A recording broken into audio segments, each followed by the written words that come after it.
The night was brutal, the kind of cold that sliced through layers of clothing and bit straight into the bone. Danielle Carter wrapped her coat tighter around herself as she walked home, her breath rising in thick white clouds. She had just finished a long shift at the hospital, a 14-hour grind in the ER, saving lives, patching up wounds, and comforting the suffering. All she wanted was to get home, take a hot shower, and collapse into bed. But fate had other plans. A set of blinding red and blue lights flashed behind her. A police cruiser screeched to a stop, and 2 officers stepped out. "Hands where we can see them," one of them barked. Danielle froze, her pulse spiking. "What's going on?" "Just routine. You fit the description of someone we're looking for," the second officer said, eyeing her up and down. Danielle swallowed her frustration. She had heard this line before. "I just got off work," she said calmly. "I'm a nurse at St. Mary's." The officers exchanged a glance, but instead of backing down, their expressions hardened. "Turn around," the first officer ordered. "Wait, am I being arrested?" Danielle asked, her voice steady but firm. "No, just cooperating. Unless you want to make this difficult." She knew better than to argue. With slow, careful movements, she turned around, raising her hands slightly. Then came the unexpected. One officer chuckled. "Since you're so confident, let's see how tough you really are." The second officer cracked his knuckles. "Push-ups. Right here. Right now." Danielle blinked. "You're joking." The first officer smirked. "Does it look like we're joking? Drop down and give us 20. Unless you want a night in the station." A chill that had nothing to do with the weather crawled up her spine. She knew this wasn't about law enforcement. This was about power. The icy pavement dug into her palms as she lowered herself to the ground. Every push-up sent sharp jolts of pain through her muscles, exhaustion from her shift weighing her down. The officers laughed. "Come on, nurse. Faster." She gritted her teeth. Not because of the pain, but because of the humiliation. The cold was unbearable, the injustice even more so, and in that moment, as the cruel laughter echoed in the empty street, Danielle didn't know that by the next day, those officers would regret every second of this. Danielle's arms trembled as she pushed herself up from the freezing pavement, her breath sharp and uneven. The cold had seeped through her scrubs, burning her skin like needles of ice. But she refused to stop. She refused to let them see her break.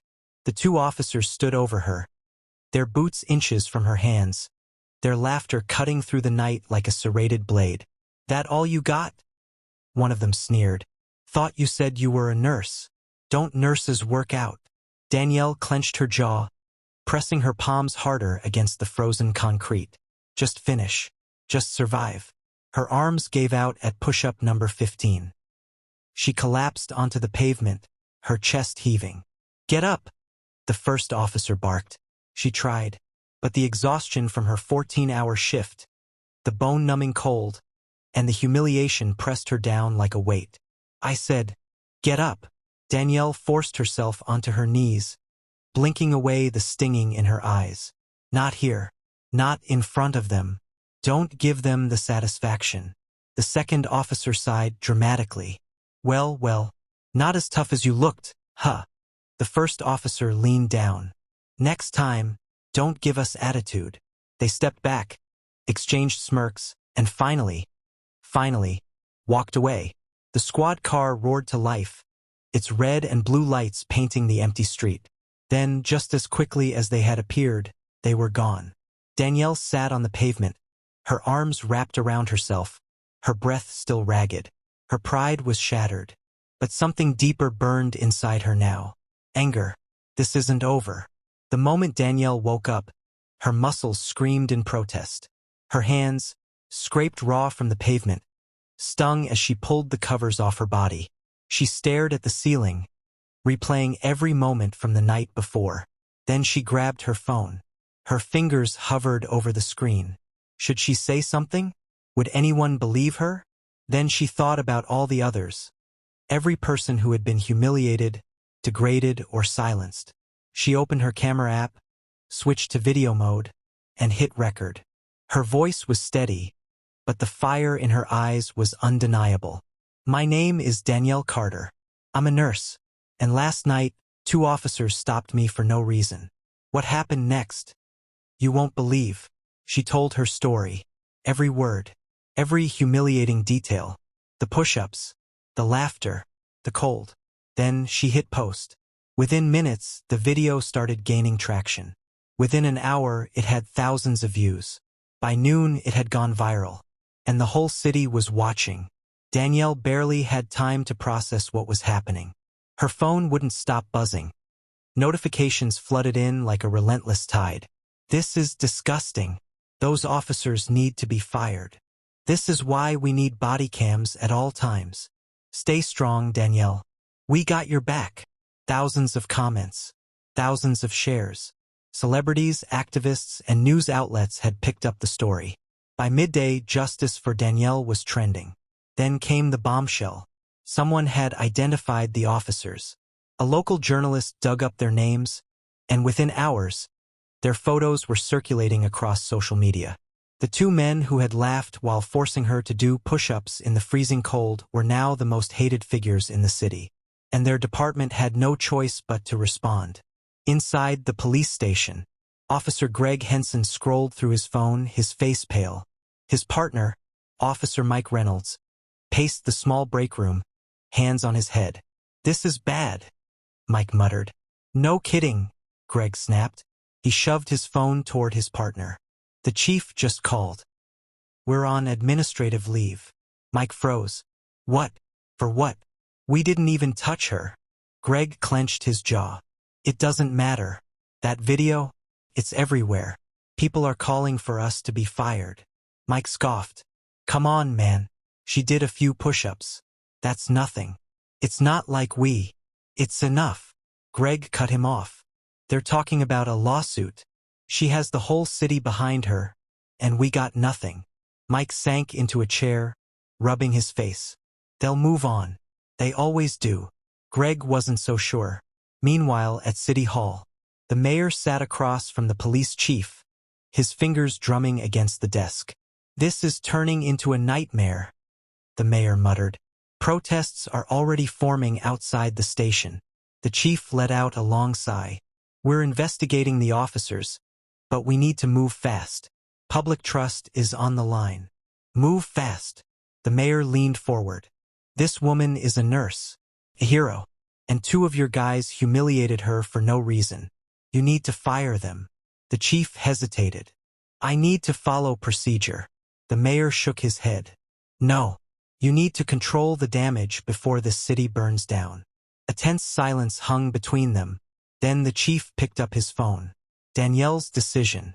Danielle sat at her kitchen table, scrolling through the endless stream of messages.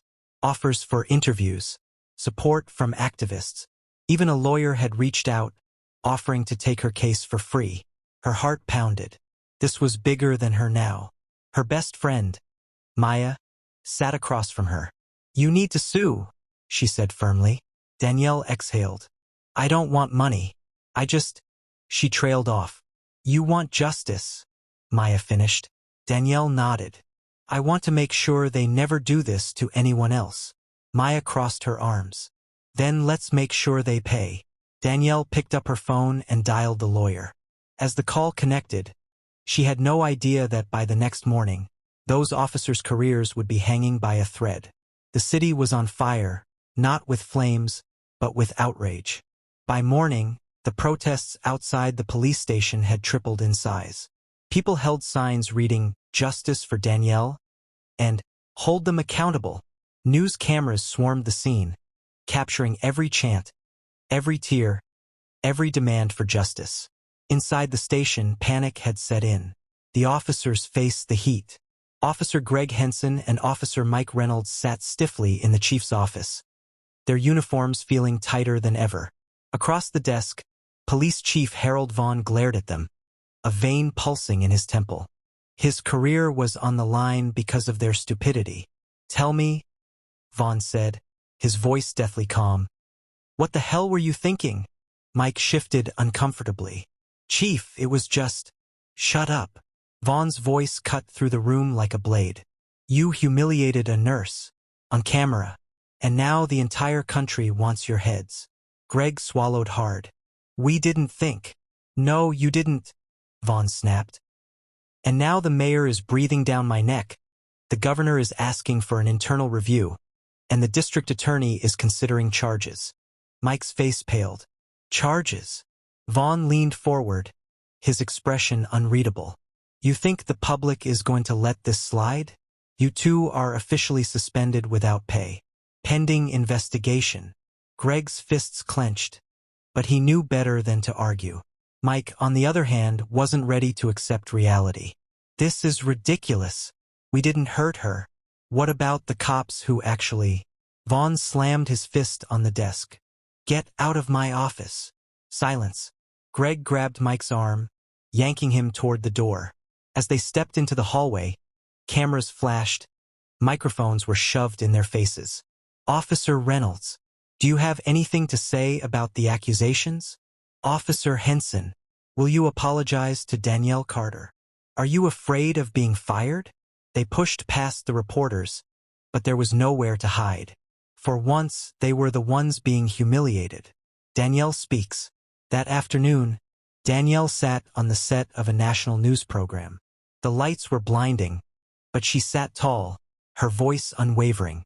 A well-dressed anchor looked at her solemnly. Danielle, your story has moved the nation. What do you want to see happen next? Danielle took a breath. I want justice, not just for me, but for everyone who's ever been bullied by people in power. This can't keep happening. The anchor nodded. Are you pressing charges? Danielle's jaw tightened. She thought about every moment on that freezing pavement. Every cruel laugh. Every ounce of humiliation. Then she looked directly into the camera. Yes, the audience gasped. And somewhere across the city, 2 officers felt their world collapse. The city held its breath. Danielle's decision to press charges sent shockwaves through the police department, the media, and the public. The officers who had laughed while forcing her to do push-ups in the freezing cold were no longer just facing suspension.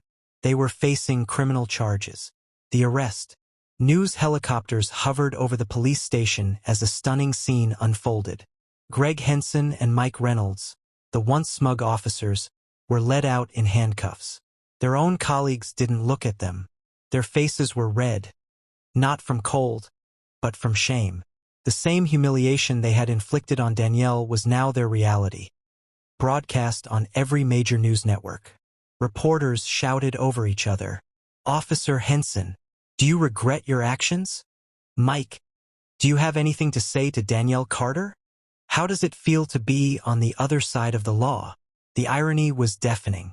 The district attorney announced the charges shortly after. Official misconduct, unlawful detention, harassment. While the legal process would take time, one thing was clear. Danielle had won. Danielle's victory. As Danielle watched the news coverage from her apartment, she felt a strange mix of emotions. Relief, validation, closure. But more than anything, she felt hope. Hope that this moment would change things. That the next time someone in power tried to humiliate the helpless, they'd remember what happened here. A soft knock on her door pulled her from her thoughts. She opened it to find Maya holding a framed newspaper headline. Cops face justice. Danielle Carter's fight sparks national reform. Danielle took the frame, her fingers brushing over the bold words. National reform? She asked, raising an eyebrow. Maya grinned. The governor just signed a bill requiring all officers to wear body cameras at all times. No more, he said, she said. No more abuse of power. Danielle exhaled, her heart swelling. This wasn't just about her anymore. She had become the spark that lit a movement. And as she looked at the framed headline, she knew one thing for certain. She would never be silenced again.